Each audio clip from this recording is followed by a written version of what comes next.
Doctor साहब 10 साल से डायबिटीज है, लेकिन एक बार भी आंख का चेकअप नहीं कराया। Daughter of a politician Abdul Rather sahab. Politics एक बहुत जिम्मेदारी का काम है। ब्लू कट लेंसेज जो people use while using screen, और बहुत सारे लोग मैंने देखा रैंडमली यूज कर लेते हैं। एक बार अपनी आंखों का चेकअप करा लें, बिल्कुल बिल्कुल, उसके बाद पहन लें जो भी ग्लासेस आपने पहनने। Hello and welcome to rising Kashmir podcast.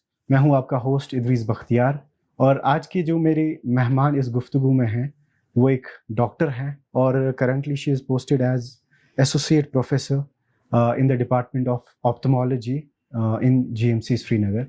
और इंटरेस्टिंग चीज़ इनके बारे में ये है कि she is a daughter of a politician and wife of a politician. मेरे साथ डॉक्टर शगुफ्ता रातर। डॉक्टर साहिबा, यू आर अ डॉक्टर। पहला सवाल मेरा रहेगा, डॉक्टर बाय चांस और बाय चॉइस? ना बाय चांस और ना बाय चॉइस। मेरा इनिशियल जो इंटरेस्ट था वो लिटरेचर में था। काफ़ी इंटरेस्टेड थी लिटरेचर में, लेकिन वालिद साहब को बहुत इंटरेस्ट था कि मैं डॉक्टर बनूं जी। तब इनफैक्ट जिन दिनों में हमारी पढ़ाई शुरू हुई थी तो बहुत लिमिटेड चॉइसेस होते थे, स्पेशली फीमेल्स के लिए। तो पेरेंट्स ये सोचते थे कि ये जो प्रोफेशन है, मेडिकल प्रोफेशन, ये बहुत डिग्निफाइड प्रोफेशन है। तो थोड़ा आवाम की खिदमत का भी इसमें स्कोप रहता है। वालिद साहब था, थोड़ा उन्होंने मुझे पुश किया इसकी तरफ। बाद में तो मुझे भी काफी इंटरेस्ट आ गया इसमें, मैंने फिर अपनी मर्जी से किया। तो later by choice you can say. Yes, right. Literature में मतलब कोई specialization you wanted to choose? I wanted to do English literature. मुझे काफी इंटरेस्ट था तब। मैं काफी कुछ पढ़ती थी। अब राइटर बनना तो खैर हर एक का बस का रोग नहीं है, लेकिन मुझे लिटरेचर पढ़ने का शौक बहुत था। मुझे इंग्लिश पोएट्री का बहुत शौक था। मैं अनफॉर्चुनेटली नहीं कर पाई हूँ। एंड ऑप्थेमोलॉजी, व्हाई ऑप्थेमोलॉजी, ये वाला विंग?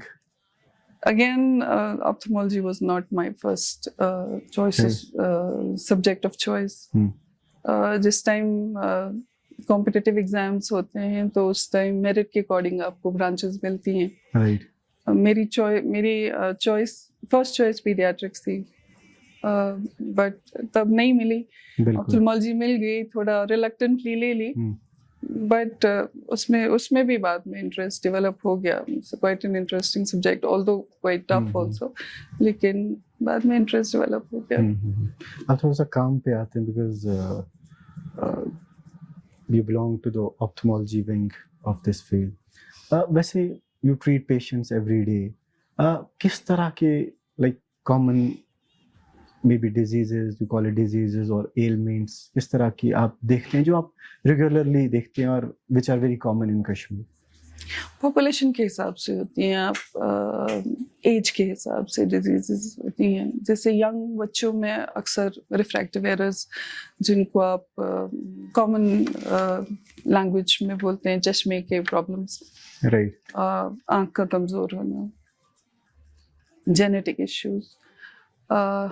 ओल्डर पॉपुलेशन में मोतिया, मोतिया जिसको कैटरैक्ट बोलते हैं हमारी लैंग्वेज में, बिल्कुल बहुत कॉमन है। और एक डिजीज है जिसको ग्लूकोमा बोलते हैं, आँखों का प्रेशर बढ़ जाना, वो भी काफ़ी कॉमन है, यहाँ पे रोज़ देखते हैं। Plus in addition to these diseases, Kashmir में जेनेटिक प्रॉब्लम्स पर्दे की, रेटिना की, बहुत कॉमन, वेरी कॉमन। तो ये सब रोजाना बेसिस पे हम लोग देखते हैं। एक कंसर्न मैंने जो शायद देखा लोगों में, मतलब यूजुअली लोग हमसे पूछते हैं, is about that blue cut, what do you call that, blue cut lenses जो people use while using screen, और बहुत सारे लोग मैंने देखा रैंडमली यूज कर लेते हैं। इज इट लाइक नेसेसरी कि they should consult a doctor before using that? क्योंकि बहुत सारे लोग लैपटॉप्स यूज करते हैं या मोबाइल फोन्स यूज करते हैं। ब्लू कट लेंसेज यूज करना कोई हार्म तो नहीं है, जो रेडिएशंस आपके मोबाइल फोन से या दूसरे डिजिटल डिवाइसेस से आते हैं उनको थोड़ा न्यूट्रलाइज करते हैं। एक्चुअली जो ब्लू लाइट होती है हार्मफुल, उसको कट कर देते हैं। तो ऐसा पहनना हार्मफुल नहीं है एज सच, अगर आप बिना प्रिस्क्रिप्शन के भी पहनेंगे। लेकिन बेहतर हमेशा यही होता है कि आंखें, बिकॉज मैं कहीं भी बात करती हूँ तो मैं हमेशा कहती हूँ कि बहुत डेलिकेट ऑर्गन है और इसकी डिजीजेस जो हैं इसको डायग्नोज करना कोई आसान काम नहीं है। आपको सोफिस्टिकेटेड मशीन्स की जरूरत पड़ती है। बेहतर यही है कि एक बार अपनी आंखों का चेकअप करा लें, बिल्कुल उसके बाद पहन लें जो भी ग्लासेस आपने पहनने हैं। एक कंसर्न इसके साथ और मतलब जो we came across is about the bridal lenses. शादी के दिन ब्राइड्स बहुत डिफरेंट लेंसेज यूज करते हैं, कलर्ड कॉन्टैक्ट लेंसेज। तो लोग कहते हैं कि नहीं इसका नुकसान है, काफी सारे कहते हैं चलो चलता है, but what is your take on that as a doctor? Temporary आप यूज करें और एहतियात के साथ यूज करें। तो once in a while it's okay, मगर कॉन्टैक्ट लेंसेज क्योंकि आपकी आंख के साथ चिपक जाते हैं, जो आपका आंख का कॉर्निया है उसके साथ चिपक जाते हैं, तो आप सोचें कि कोई भी चीज आपकी आंख के साथ जो चिपक रही है उसके साथ कोई इन्फेक्शन भी जा सकता है। तो you should have to be very careful. उसके साथ जो सोल्यूशंस आती हैं उन सोल्यूशंस में उनको क्लीन करके उसके बाद लगाएं और बहुत कम यूज करें। राइट। आंखों के साथ एक्सपेरिमेंट करना अच्छी बात नहीं है। As far as like eye issues are concern, different issues हैं। डायबिटीज स्पेशली बहुत बड़ा कंसर्न है। मैंने पर्सनली देखा है कि लोग कहते हैं कि डायबिटीज है, आंखों की रोशनी कम हो गई। So how important is to control the diabetes for the vision, clear vision? Very important. एक तो डायबिटीज का हमारे कंट्री में, हमारी स्टेट में एक एपिडेमिक है। हर दूसरा पेशेंट जो मेरे पास आता है उसको आप हिस्ट्री पूछते हैं वो डायबिटिक निकल आता है। और अब जो एज है डायबिटीज के प्रेजेंट करने की वो भी कम होती जा रही है। यंग पेशेंट्स में डायबिटीज आ रहा है। आंखों के हवाले से डायबिटीज बहुत इम्पोर्टेंट है। ये मुझे पता नहीं, मेरे पास बहुत सारे पेशेंट्स ऐसे आते हैं जो कहते हैं डॉक्टर साहब 10 साल से डायबिटीज है लेकिन एक बार भी आंख का चेकअप नहीं कराया। हर डायबिटोलॉजिस्ट को, एंडोक्रिनोलॉजिस्ट को अपने पेशेंट को एट डायग्नोसिस ये बात बता देनी चाहिए कि आपको आंखों की कोई प्रॉब्लम हो या ना हो, आपको अपनी आईज का चेकअप कराना बहुत जरूरी है हर साल। Every year if you have no issues।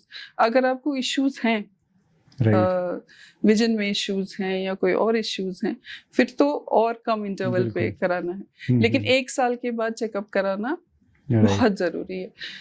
Diabetes की वजह से आपकी आईज का जो रचना होता है वो इफेक्ट हो जाता है और कई बार वो इतना आगे निकल जाता है कि इंसान बहुत मुश्किल में पड़ जाता है, ब्लाइंडनेस हो सकती है। So diabetics have to be very careful.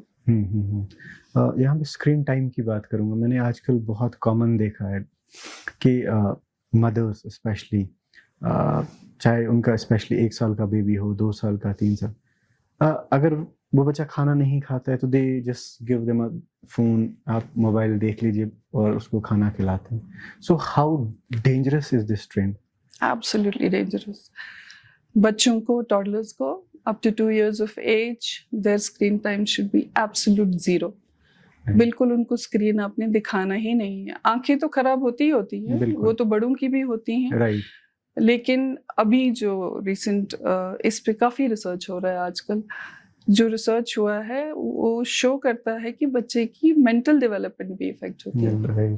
सो आप इमेजिन करें कि आप अपने बच्चे को टेम्पररी, अपने टेम्पररी आराम के लिए आप उसके मेंटल डेवलपमेंट को, उसकी आंखों को रिस्क पे डाल रहे हैं। तो less than 2 years the screen time should be absolute 0। Doctor साहब ये चीज़ भी पूछूंगा कि अभी गवर्नमेंट हॉस्पिटल्स हैं, प्राइवेट हॉस्पिटल्स भी कश्मीर में बहुत सारे आ गए। How do you see like government hospitals in power with the private hospitals? मतलब इंफ्रास्ट्रक्चर, फैसिलिटीज, स्टाफ के हिसाब से have they improved or something more needs to be done? Definitely improved, definitely। मैं गवर्नमेंट SMHS में काम करती हूँ। हमारे पास ऑलमोस्ट हर एक मशीन अवेलेबल है, ऑलमोस्ट हर एक मशीन जो आपको प्राइवेट में मिलेगी वो आपको वहाँ भी मिलेगी। हमारे पास स्किल्ड डॉक्टर्स हैं। इनफैक्ट जो हमारे पास डॉक्टर्स हैं वो at the risk of annoying my private practitioners, they are little better than those who are serving in private. I'm not undermining anybody. Private में भी लोग बहुत अच्छा काम कर रहे हैं, बट हमारे गवर्नमेंट हॉस्पिटल्स में मैन पावर की और स्किल की कोई कमी नहीं है। कमी सिर्फ एक चीज की रहती है गवर्नमेंट सेक्टर्स में, जो हमारी मशीन्स हैं उनका रेगुलर मेंटेनेंस नहीं होता। अब देखिए प्राइवेट हॉस्पिटल में अगर मेरे पास एक मशीन वो खराब होगी, मैंने बंदे को बुला लिया, मशीन ठीक हो गई, अगले दिन मशीन चल पड़ी। गवर्नमेंट हॉस्पिटल में हमको बहुत सारे प्रोसीजर्स के थ्रू जाना पड़ता है, एप्लीकेशंस देनी पड़ती हैं, बार बार रिमाइंडर्स देने पड़ते हैं, बस यही डिफरेंस आता है। अदरवाइज हमारा ऑप्थेमोलॉजी का डिपार्टमेंट जो है इस वक्त चल रहा है, it is at par with any good private centre. Right. अब थोड़ा सा हट के बात करते हैं, थोड़ा सा पॉलिटिक्स पे आते हैं। You are daughter of a politician, Abdul Rahim Rather sahab. He is the speaker अभी J&K असेंबली में। Any ambitions for the politics, मतलब maybe after retirement? Politics का सवाल बहुत लोग मुझसे पूछते हैं जी, बट सोचा नहीं कभी पॉलिटिक्स में आने का। पॉलिटिक्स एक बहुत जिम्मेदारी का काम है।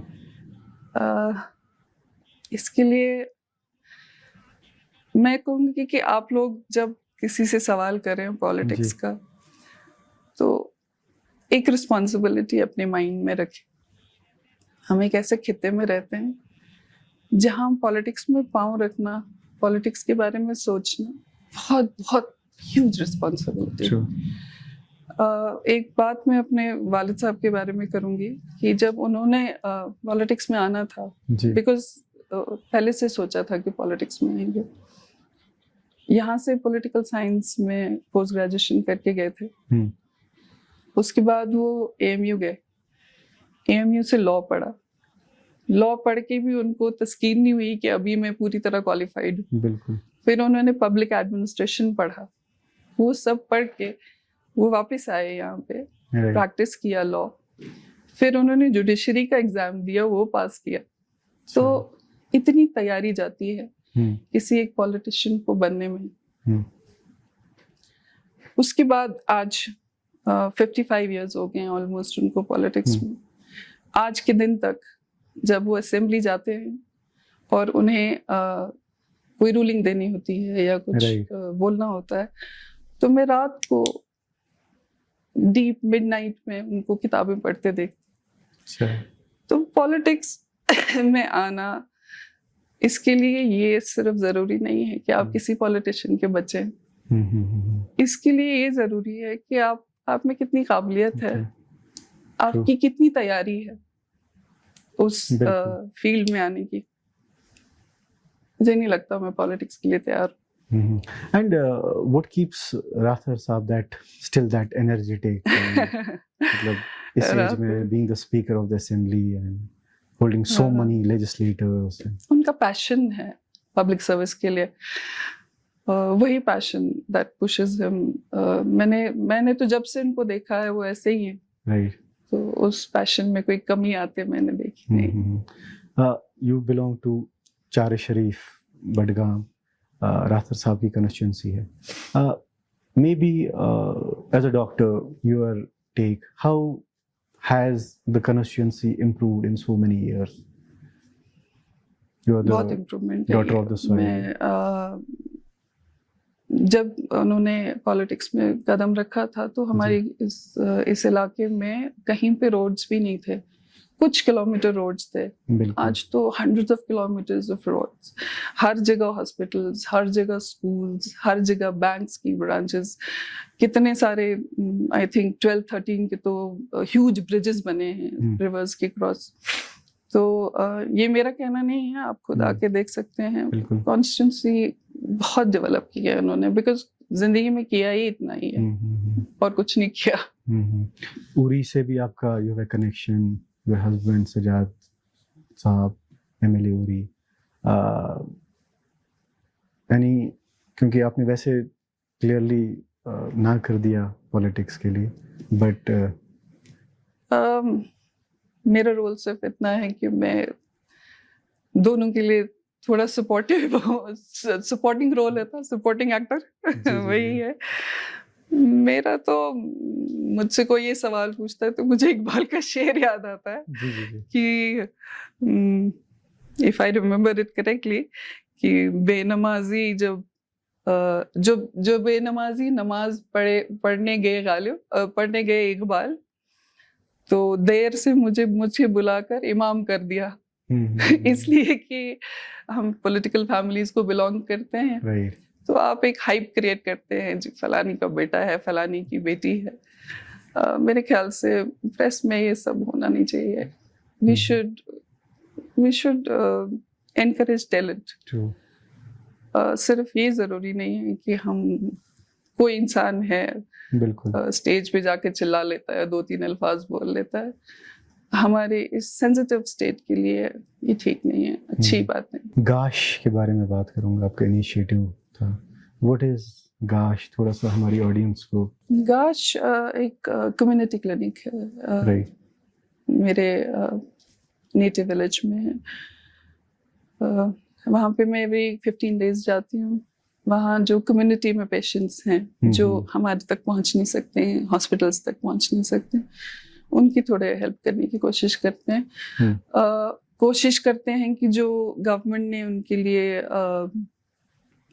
फैसिलिटीज अवेलेबल रखी हुई हैं, गवर्नमेंट हॉस्पिटल्स तो इसीलिए हैं कि गरीब गुरबा जिनको एक्सेस नहीं है हेल्थ केयर को या दूसरी चीज़ों को, कोशिश करते हैं कि उनको वहाँ ले जाके वो फैसिलिटीज अवेलेबल कराई जाए, और जो वहाँ पे भी ट्रीट हो सकते हैं तो वहाँ ट्रीट। तो अभी ये एक ही डिस्ट्रिक्ट में है क्या, मतलब? जी अभी तो वहीं पे है जी। तो प्लान्स टू एक्सटेंड, क्योंकि मैं अभी आ रहा था तो रास्ते में तो आई वाज आस्किंग समवन, मुझे कोई रैंडमली मिला तो आई वाज आस्किंग कि आई एम इंटरव्यूइंग आपका कह रहा था, तो देन ही आस्क्ड मी कि मैम से प्लीज पूछिएगा कि Gaash is a very wonderful initiative. तो कुछ प्लान है क्या बाकी डिस्ट्रिक्ट्स में? एक्चुअली फिलहाल के लिए तो हम कैंप्स का सोच रहे हैं, जगह जगह गाश की तरफ से कैंप्स करें। अभी शायद मैं अपने सेंटर्स नहीं खोल पाऊँ।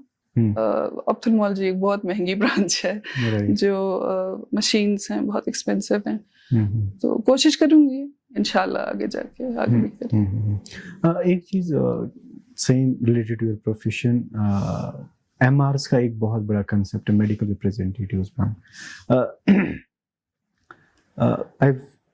I know multiple people because many of them belong to different companies के होते हैं, तो बहुत सारे कभी लोग शिकायत करते हैं कि ये दवाई अच्छी नहीं है, it's not that impressive, that in good quality. तो but as a doctor, like how do you ensure कि people should get at least good kind of stuff? एक तो मैं कहूँगी कि हर प्रोफेशन की तरह मेडिकल प्रोफेशन में भी कुछ लोग ऐसे हैं जी जो एथिक्स फॉलो नहीं करते। ये एक हकीकत है, मैं किसी को बिलिटल करने की कोशिश नहीं कर रही हूँ, ये मैंने देखा है, हकीकत है। जबकि मेजॉरिटी ऑफ डॉक्टर्स ऐसे हैं जो अपने पेशेंट का वेलफेयर ही सोचते हैं। बिल्कुल। मैं तो हमेशा कोशिश ये करती हूँ कि स्टैंडर्ड मेडिसिन लिखी जाए, अच्छी कंपनीज की लिखी जाए, बिना किसी मतलब के लिखी जाए। मतलब ये है कि आप अगर कोई सस्ती चीज बेचना चाहें तो आप मुझे उसका कोई इंसेंटिव देंगे, तो कोशिश ये होनी चाहिए कि इंसेंटिव्स ना लेके ये सोचा जाए कि जिसके साथ हम डील कर रहे हैं वो ह्यूमन लाइफ है और उसका जवाब अल्लाह ताला को देना है। बिल्कुल। So isn't there any check from the government side on this? Government ने रूल्स तो बहुत बनाए हैं, इम्प्लीमेंटेशन में थोड़ी ढील है अभी। सख्ती से इम्प्लीमेंट करना चाहिए। सब स्टैंडर्ड मेडिसिन की प्रॉब्लम बहुत बड़ी प्रॉब्लम है। आपने बहुत रेलेवेंट क्वेश्चन उठाया है। और लास्ट में ये चीज पूछूंगा, your opinion, because you belong to ophthalmology department. मतलब what more can be done as a doctor? You think more can be done to, you know, to bring that good infrastructure to Kashmir? A lot can be done. Ophthalmology एक ऐसा field है जो हर दिन बदलता है. Right. Every day there are new innovations. तो अब इस साल अगर एक मशीन मेडिकल कॉलेज में ला रहे हैं, अगले साल वो ऑब्सोलीट हो जाती है. Right. तो कंटिन्यूसली फ्लो ऑफ फंड्स चाहिए, कंटिन्यूसली इनपुट्स चाहिए गवर्नमेंट Right. की तरफ से. Right. काफी इम्प्रूवमेंट हो सकती है. चलिए, thank you so much doctor साहिबा आने के लिए, अपना वक्त देने के लिए. बहुत शुक्रिया मुझे बुलाने के लिए.